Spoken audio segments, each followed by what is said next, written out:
എല്ലാവർക്കും പുതിയൊരു വീഡിയോയിലേക്ക് സ്വാഗതം. ഇന്ന് നമുക്കൊരു വഴുതനത്തൈ നടുന്നത് എങ്ങനെയാണെന്ന് നോക്കിയാലോ. ഞാൻ ഇന്ന് ഇവിടെ എടുത്തിരിക്കുന്ന ഗ്രോ ബാഗാണ്. ഗ്രോ ബാഗ് ഇല്ലെങ്കിൽ സിമെൻറ്റിൻ്റെ ചാക്ക് ഉപയോഗിക്കാം, അല്ലെങ്കിൽ നമുക്ക് ചെടിച്ചട്ടി ഉപയോഗിക്കാം. നമ്മുടെ കയ്യിൽ എന്താണോ ഉള്ളത് അത് ഉപയോഗിച്ച് നമുക്ക് കൃഷി ചെയ്യാവുന്നതാണ്.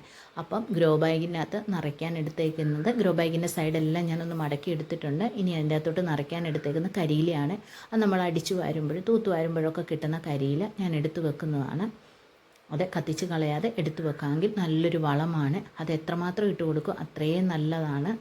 അത്രയും കുറച്ച് മണ്ണ് മാത്രം നമുക്ക് ആവശ്യമുള്ളൂ. പിന്നെ ഞാൻ ഇട്ട് കൊടുത്തിരിക്കുന്നത് ശിമക്കൊന്നയുടെ ഇലയാണ്. ശിമക്കൊന്നയുടെ ഇലയ്ക്കകത്ത് ഒരുപാട് നൈട്രജൻ അടങ്ങിയിട്ടുണ്ട്. അത് നമ്മുടെ ചെടികൾക്ക് അത്യാവശ്യമായിട്ടുള്ള സാധനമാണ്.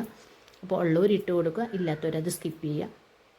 അതിന് ശേഷം പോട്ടി മിക്സാണ് നിറയ്ക്കുന്നത്. പോട്ടി മിക്സിൻ്റെ അകത്ത് നിറയ്ക്കുന്നതിന് മുമ്പ് നമ്മുടെ മണ്ണിൻ്റെ അകത്ത് പുളിരസം മാറ്റിയിരിക്കണം. മണ്ണിൻ്റെ ഒന്നെങ്കിൽ പച്ചക്കക്കായുടെ പൊടി ഉപയോഗിക്കുക, അല്ലെങ്കിൽ ഡോളോമേറ്റ് ഉപയോഗിക്കുക. ഇതല്ലെങ്കിൽ കുമ്മായപ്പൊടി ഇട്ട് 15 ദിവസമെങ്കിലും വെച്ചിരുന്ന മണ്ണായിരിക്കണം ഉപയോഗിക്കാനായിട്ട്.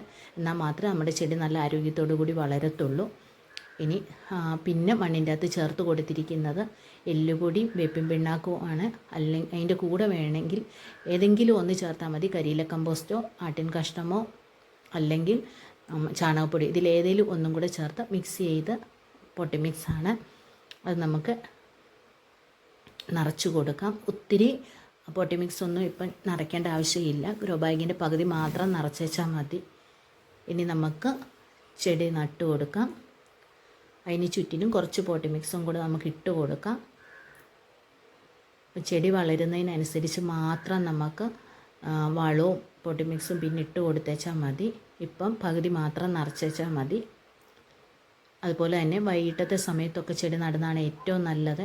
എന്നിട്ട് നമ്മൾ തണലത്തോട്ട് മാറ്റി വെക്കണം. 2-3 ദിവസം തണലത്തിരുന്നതിന് ശേഷം മാത്രം നമ്മൾ വെയിലുള്ളിടത്തോട്ട് മാറ്റി വെക്കാവും. ഇനി നമുക്ക് കുറച്ച് വെള്ളം കൂടി